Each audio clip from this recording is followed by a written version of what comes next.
Sarah Mitchell had always been the type of person who found humor in the most ordinary situations. At 32, she worked as a maritime insurance investigator, spending her days reviewing claims and occasionally boarding ships to assess damages. Her job required her to wear professional attire, and she had developed a preference for crisp white shirts and dark blazers that gave her an authoritative appearance. What she never expected was that this simple wardrobe choice would lead to the most extraordinary week of her life. The morning of October 15th started like any other. Sarah had been assigned to investigate a minor collision between two cargo vessels at the port of Charleston. The incident report mentioned that one of the ships, the USS Meridian, had sustained damage to its portside railing during a routine docking procedure. As a civilian contractor, Sarah had the necessary clearance to board military vessels for insurance purposes, though she rarely dealt with Navy ships. She arrived at the port wearing her usual professional outfit, a white button-down shirt, navy blazer, and black slacks. Her blonde hair was pulled back in a neat bun, and she carried a leather briefcase containing her investigation materials. The morning sun reflected off the water as she made her way toward the designated pier. Reviewing the case files one last time, the USS Meridian was an impressive sight. The destroyer sat majestically in the harbor, its gray hull gleaming in the morning light. Sailors moved about the deck with practiced efficiency, preparing for what appeared to be an important visit. Sarah noticed the increased activity but assumed it was normal protocol for when civilians came aboard for inspections. As she approached the gangway, a young seaman standing guard snapped to attention. His eyes widened slightly as he took in her appearance, but Sarah attributed this to the natural formality of military personnel. She presented her credentials to the officer of the deck, a lieutenant who seemed unusually nervous as he examined her identification. "Insurance investigator Sarah Mitchell," she announced confidently. "I'm here to assess the damage from yesterday's incident." The lieutenant's face showed a moment of confusion before breaking into what seemed like relief. "Of course, ma'am. We've been expecting you." He turned to the seaman beside him. "Johnson, escort the Admiral to the bridge immediately. The captain is waiting." Sarah blinked in surprise. "Admiral? I think there's been some mistake. I'm just here for the insurance." But her words were cut off by the sharp blast of the ship's whistle, followed by an announcement over the intercom. "Admiral on deck. Admiral on deck." The sound echoed across the ship, and suddenly every sailor in sight was standing at rigid attention. Sarah felt her cheeks flush red. No, you don't understand. I'm not." "This way, Admiral," Johnson interrupted, his voice filled with respect and urgency. "The captain sends his apologies for any delay. He's assembled the senior staff for your inspection." Before Sarah could protest further, she found herself being escorted up a series of narrow stairs toward the ship's bridge. Sailors lined the corridors, all standing perfectly straight as she passed. Some nodded respectfully, while others saluted with crisp precision. The weight of their collective gaze made Sarah increasingly uncomfortable, but every attempt to correct the misunderstanding was either ignored or misheard over the sounds of the ship's operations. The bridge of the USS Meridian was a marvel of modern naval technology.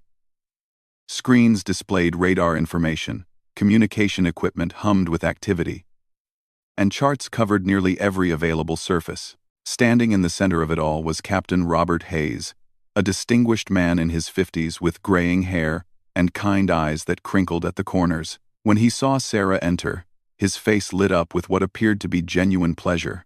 "Admiral Mitchell," he exclaimed, stepping forward with his hand extended. "What an honor to have you aboard the Meridian. I've heard so much about your work with the Pacific Fleet." Sarah shook his hand automatically, her mind racing to process what was happening. "Captain Hayes, I think there's been a significant misunderstanding." "I'm not, please. No need for modesty," Captain Hayes interrupted with a warm smile. "Your reputation precedes you. The crew is honored to serve under your inspection today. I've prepared a complete briefing on our current operations, and the senior staff is assembled in the conference room." The bridge crew watched this exchange with barely concealed excitement. It was clear that having an admiral aboard was a significant event for them, and Sarah could see the pride in their faces as they worked at their stations. The young communications officer seemed to sit a little straighter, and the navigator kept glancing over with obvious respect. Sarah tried once more to correct the situation. "Captain, I really must insist that you understand. I'm here about the insurance claim for the damaged railing. I'm not military personnel at all." Captain Hayes chuckled appreciatively. "Your sense of humor is exactly what I heard about, Admiral. Always keeping things light, even during serious inspections." He turned to his executive officer. "XO, please escort Admiral Mitchell to the conference room. I'll join you in just a moment after I finish the current watch briefing." The executive officer, Commander Lisa Park, stepped forward with a crisp salute. "It would be my pleasure, Admiral. If you'll follow me, the senior staff is eager to present our operational status."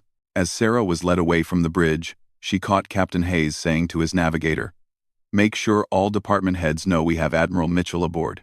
This is a career-making opportunity for outstanding performance reviews." The conference room was filled with the ship's senior officers, all standing at attention around a polished wooden table. Charts, reports, and presentation materials were arranged with military precision. As Sarah entered, led by Commander Park, every officer saluted simultaneously. "Be seated," Sarah said instinctively, not knowing what else to do in the situation. The officers took their seats, and Sarah found herself at the head of the table, still clutching her insurance briefcase and feeling completely out of her depth. Commander Park began distributing folders to each attendee, while explaining the agenda for what they believed was an admiral's inspection. "Admiral Mitchell," Commander Park began formally, "we've prepared comprehensive reports on all departmental operations, including navigation, engineering, weapons systems, and personnel readiness." Captain Hayes felt it was important to demonstrate the Meridian's exceptional operational status during your visit. Sarah looked around the table at the expectant faces of these dedicated naval officers. They had clearly put enormous effort into preparing for what they thought was an important inspection by a high-ranking admiral. The weight of the situation began to settle on her shoulders. How could she possibly explain that this was all based on a simple case of mistaken identity? The morning sun streamed through the conference room portholes as Sarah realized she was trapped in a situation that was spiraling far beyond her control. What had started as a routine insurance investigation had somehow transformed into an elaborate case of mistaken identity that involved an entire naval crew. As she sat there, surrounded by senior officers awaiting her response, Sarah made a decision that would change everything. Instead of creating what would surely be an embarrassing situation for everyone involved, she decided to play along, temporarily, hoping to find a graceful way to extract herself from the predicament. "Thank you, Commander Park," she said carefully. "I'm very interested in hearing about the Meridian's operations. Please proceed with your briefing." What Sarah didn't realize was that this simple decision to avoid immediate embarrassment would lead to a series of events that would uncover something far more significant than a damaged railing. The real story was just beginning to unfold, and by the end of the day, her presence on the USS Meridian would reveal secrets that had been hidden for months. As the briefing continued, Sarah found herself genuinely impressed by the professionalism and dedication of the USS Meridian's crew. Commander Park presented detailed reports on the ship's recent training exercises, maintenance schedules, and personnel evaluations. Each department head spoke with pride about their areas of responsibility, and it became clear that this was indeed an exceptional naval vessel with an outstanding crew. However, as Sarah listened more carefully, she began to notice subtle inconsistencies in some of the reports. The engineering officer, Lieutenant Commander James Rodriguez, seemed nervous when discussing recent maintenance logs. His presentation was thorough, but Sarah's trained eye for detail, honed through years of insurance investigations, picked up on small discrepancies in his timeline of repairs and equipment replacements. "Lieutenant Commander Rodriguez," Sarah said, surprising herself with how naturally she had adopted the authoritative tone, "could you elaborate on the engine room maintenance performed last month?" Rodriguez shifted uncomfortably in his seat. "Of course, Admiral. We completed routine maintenance on the primary turbines according to standard protocols." "And the parts requisitions for this maintenance?" Sarah pressed, remembering techniques she used when investigating suspicious insurance claims. all properly documented and approved through standard Navy procurement procedures," Rodriguez replied. But there was a slight hesitation in his voice that Sarah caught immediately. Captain Hayes, who had joined the meeting halfway through, beamed with pride at what he perceived as Admiral Mitchell's thorough attention to detail. "You can see why the Meridian has such an outstanding reputation, Admiral. My officers maintain the highest standards in all operations. One reputation.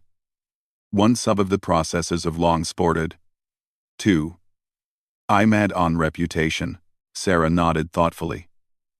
But her investigative instincts were now fully engaged. She had spent years learning to read people and situations. And something about the engineering report didn't add up. The numbers were too neat, the timelines too perfectly aligned, and Rodriguez's body language suggested he was hiding something. As the briefing continued with reports from the navigation and communications departments, Sarah found herself actually enjoying the role she had accidentally assumed.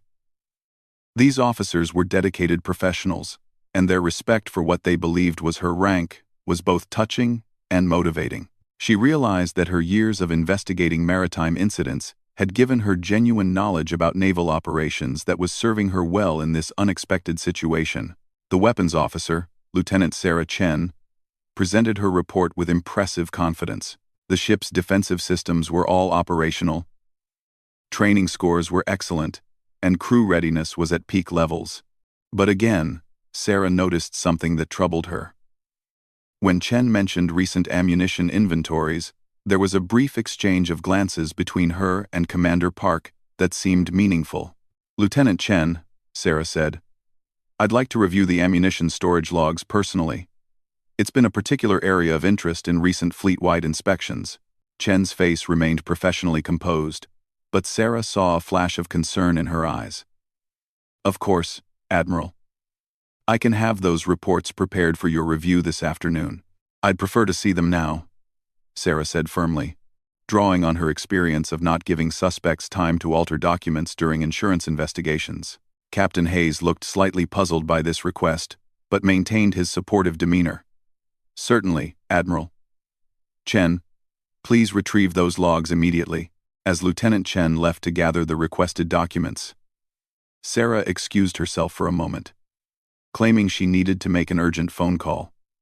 In reality, she needed time to think about what she was uncovering.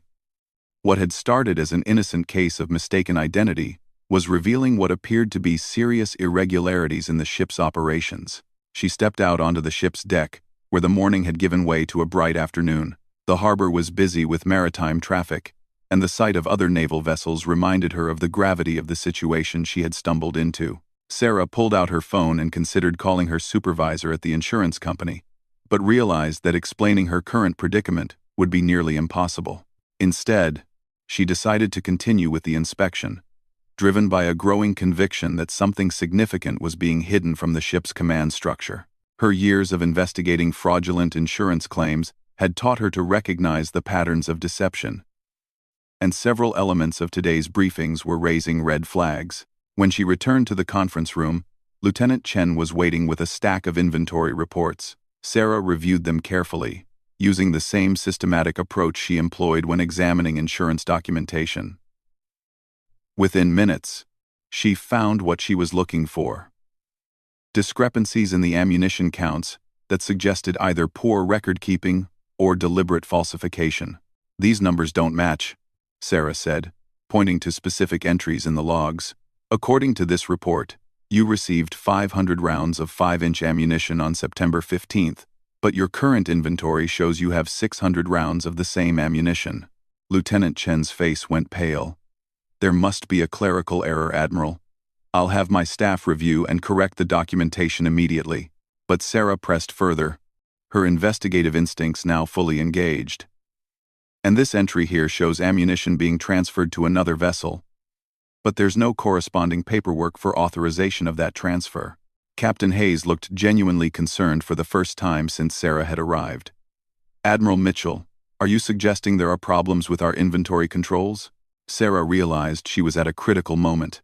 She could continue to expose what appeared to be serious irregularities, or she could find a way to gracefully exit the situation before it escalated further. However, her sense of duty and integrity wouldn't allow her to ignore what might be evidence of criminal activity. "Captain Hayes," she said carefully, "I think we need to conduct a more thorough review of these records.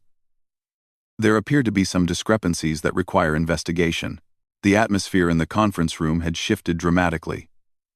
What had begun as a proud presentation of the ship's capabilities had become a tense examination of potentially serious violations. Sarah could see the concern growing in Captain Hayes' eyes as he began to realize that his ship might have problems he wasn't aware of. Commander Park, who had been quiet during the ammunition discussion, finally spoke up. "Admiral, perhaps we should review these matters privately with the captain. Some of these details might be sensitive." Sarah's insurance investigation experience had taught her that when people wanted to discuss things privately, it usually meant they were trying to control the narrative. She decided to maintain pressure while being diplomatic. "I appreciate your concern, Commander Park, but transparency is essential in these matters. I'd like to see the storage facilities personally and conduct a physical count of the ammunition inventory." This request clearly made several officers uncomfortable, and Sarah could see a complex web of glances being exchanged around the table. It was becoming apparent that what she had uncovered might involve multiple people and could be more serious than simple record-keeping errors. Captain Hayes, to his credit, responded with the directness of a career naval officer. "Of course, Admiral. If there are problems with our inventory controls, we need to address them immediately. I'll personally escort you to the ammunition storage areas." As the meeting broke up and preparations were made for the storage inspection, Sarah found herself in an increasingly complex situation. She was no longer just trying to extract herself from a case of mistaken identity. She was now conducting what appeared to be a legitimate investigation into potential military improprieties. The irony wasn't lost on her that what had started as a simple joke of fate had led her to uncover what might be serious criminal activity. Her fake authority had somehow revealed real problems that needed addressing, and she was beginning to understand that the day's events would have consequences far beyond anything she could have imagined. As she prepared to follow Captain Hayes to the ship's ammunition storage areas, Sarah realized that her accidental role as an admiral was about to become much more complicated. The investigation was no longer about maintaining a charade. It was about uncovering the truth behind what appeared to be a significant breach of military protocols. The afternoon sun was climbing higher as Sarah prepared for the next phase of what had become a very real investigation. What she would discover in the ship's storage areas would change everything, not just for her, but for the entire crew of the USS Meridian. The ammunition storage areas of the USS Meridian were located deep within the ship's hull, accessible through a series of secured hatches and narrow corridors. As Captain Hayes led Sarah through the maze-like passages, she could feel the weight of the situation pressing down on her. What had begun as an embarrassing case of mistaken identity had evolved into a genuine investigation that could have serious consequences for everyone involved. The first storage compartment they entered appeared normal to Sarah's untrained eye, but she could see Captain Hayes becoming increasingly concerned as he examined the inventory sheets against the actual ammunition stores. His face grew grave as he counted and recounted the shells and explosives, comparing them to the documentation Lieutenant Chen had provided. "Admiral Mitchell," Captain Hayes said quietly, "there are definitely discrepancies here. We're missing approximately 200 rounds of 5-inch ammunition, and there's no documentation explaining where they went." Sarah felt a chill run down her spine. Missing military ammunition was not the kind of problem that could be dismissed as a clerical error. This was the type of discovery that could end careers and potentially put national security at risk. "Captain," she said, trying to maintain her authoritative demeanor while processing the gravity of what they had found, "we need to examine all the storage areas and determine the full extent of the problem." As they moved through the ship's ammunition storage compartments, the scope of the discrepancies became clear. It wasn't just 5-inch shells that were missing. There were also gaps in the inventory of smaller caliber ammunition, flares, and other ordnance. The pattern suggested either systematic theft or unauthorized transfers that had been going on for months. Captain Hayes was visibly shaken by the discoveries. This was clearly the first time he had become aware of the problems, and Sarah could see him struggling to understand how such significant irregularities could have occurred under his command without his knowledge. "Admiral," he said, his voice heavy with concern. "I need to know if this is part of a larger fleet-wide investigation. Are other ships experiencing similar problems?" Sarah realized that she had reached a point where she could no longer continue the charade. The situation had become too serious, and Captain Hayes deserved to know the truth about who she really was and how these discoveries had come about. "Captain Hayes," she said carefully, "I need to be completely honest with you about something very important." Before she could continue, they were interrupted by Commander Park, who appeared at the entrance to the storage compartment, looking extremely agitated. "Captain," Commander Park said urgently, "there's been a development. Lieutenant Chen is requesting to speak with you privately. She says it's about the inventory discrepancies and that she has information that needs to be shared immediately." Captain Hayes looked between Sarah and Commander Park, clearly torn between continuing the investigation and addressing what might be a confession from one of his officers. "Admiral Mitchell," he said, "would you prefer to hear what Lieutenant Chen has to say? Or should we continue with the physical inventory?" Sarah realized that this might be the moment when the truth about the missing ammunition, and about her own identity, would finally come to light. "I think we should hear what Lieutenant Chen has to say," she replied. They made their way back to the conference room, where Lieutenant Chen was waiting with several folders and what appeared to be additional documentation. Her face was pale, and she looked like someone who had been carrying a heavy burden for a long time. "Captain," Lieutenant Chen began, "I need to report that there have been unauthorized transfers of ammunition from our stores. I've been documenting these transfers for the past 3 months, but I was told they were part of a classified operation that I wasn't authorized to question." Captain Hayes stiffened. "Who gave you these orders, Lieutenant?" "To Okanar." "To Commander Rodriguez, sir. He said the transfers were being conducted under direct orders from Fleet Command, and that any documentation needed to be handled through special channels." The pieces of the puzzle were beginning to fall into place. Sarah realized that Lieutenant Commander Rodriguez, the engineering officer who had seemed nervous during the morning briefing, was likely at the center of the ammunition discrepancies. "Where is Commander Rodriguez now?" Captain Hayes demanded. "Sir," Commander Park interjected, "he left the ship approximately 30 minutes ago, claiming he had an urgent meeting at the base headquarters." Sarah's investigative instincts told her that Rodriguez's departure was not a coincidence. He had likely realized that the inspection was uncovering his activities and had decided to flee before he could be confronted with the evidence. Captain Hayes immediately ordered a security alert for the base and contacted military police to locate Rodriguez. As the situation unfolded around them, Sarah knew she could no longer delay revealing her true identity. "Captain Hayes," she said, taking a deep breath, "before this goes any further, I need to tell you something extremely important about who I really am." Captain Hayes looked at her with confusion. "Admiral, I'm not sure I understand." "I'm not an admiral," Sarah said clearly. "I'm not even military personnel. My name is Sarah Mitchell, and I'm a maritime insurance investigator. I came aboard this morning to assess damage from a minor collision, and there was a case of mistaken identity that led everyone to believe I was an admiral conducting an inspection." The silence in the conference room was deafening.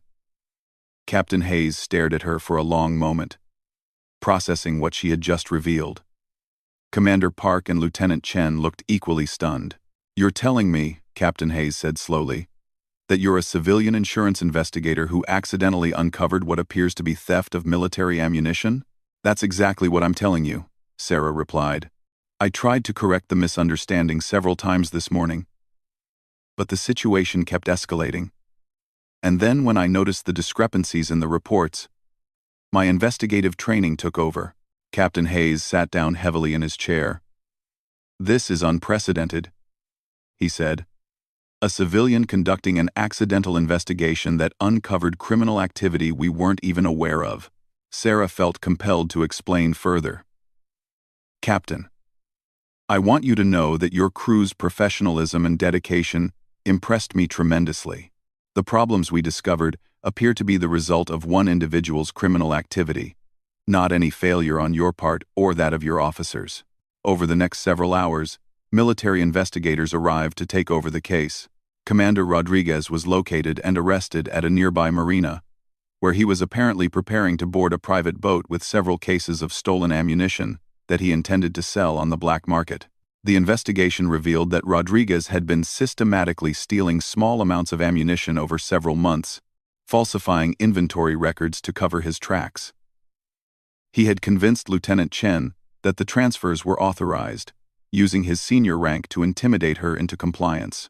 As the day came to an end, Sarah finally completed her original mission, inspecting the minor damage to the ship's railing, which seemed trivial compared to everything else that had transpired.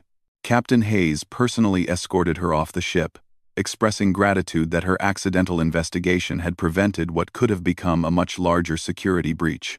"Miss Mitchell," Captain Hayes said as they stood on the pier, "I don't know how to thank you.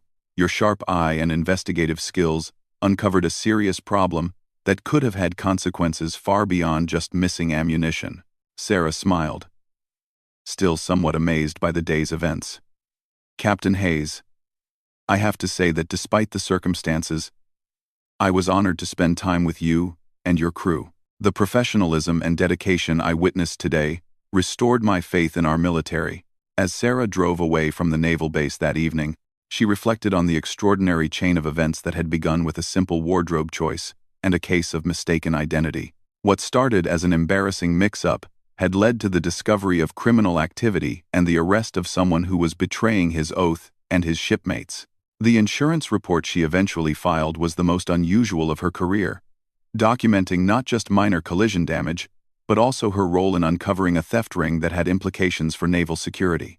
Her supervisor initially thought she was joking when she explained how a routine inspection had accidentally led to a criminal investigation.